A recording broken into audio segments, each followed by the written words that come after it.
آتے ہوئے بارگاہ رسالت میں پہنچ جاتا ہے، اللہ کے رسول کی بارگاہ میں اور وہاں قریب پہنچ جاتا ہے اور اس نے پوچھا ہے یا رسول اللہ اسلام کسے کہتے ہیں، یا رسول اللہ ایمان کسے کہتے ہیں، یا رسول اللہ احسان کسے کہتے ہیں، یا رسول اللہ قیامت کب آئے گی اور قیامت کی نشانیاں کیا ہیں؟ اللہ کے رسول نے فرمایا ہے اسلام یہ ہے کہ تم نماز کی ادائیگی کرے، روزہ حج و زکوٰۃ کی ادائیگی کرے، ایمان یہ ہے کہ اللہ اس کے رسول کتابوں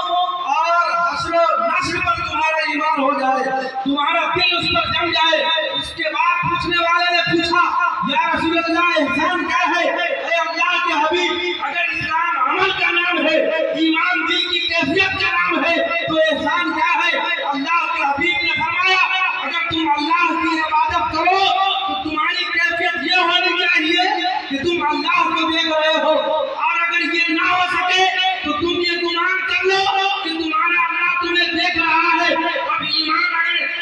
اسلام کے ایمان انسان کی دلی کیفیت کا نام ہے، اسلام انسان کے اعمال کا نام ہے، اور جہاں ایمان اور اسلام جمع ہو جاتا ہے، جہاں انسان بولتا رہتا ہے، کوئی کردار سے اگر جھڑکتا رہتا ہے، جو زبان بولتی ہے، کوئی اگر کتاب سجا رہا ہوتا ہے، تب جا کر انسان مقام احسان پر فائز ہوتا ہے، اور یہ احسان وہی ہے جسے ہم تصوف کہا کرتے ہیں، جسے ہم طریقہ۔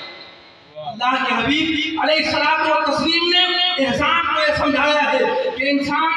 سب سے پہلے تو شریعت کی پابندی کرے، اور اس کے تعلق سے بڑے بڑے صوفیاء کرام نے فرمایا ہے کہ شریعت اور طریقت دونوں الگ الگ چیزیں نہیں ہیں۔ ایسا نہیں ہو سکتا کہ کوئی انسان صوفی ہو لیکن عالم نہ ہو، ایسا نہیں ہو سکتا کہ کوئی انسان طریقت پر چلنے والا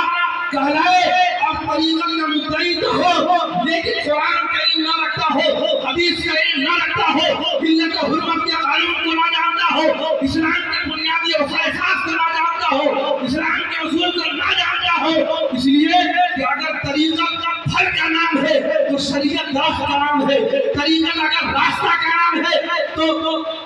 شریعت انسان کے منزل مقصود کا نام ہے۔ گویا انسان عبادت کرتا جاتا ہے اور اس کے دل کی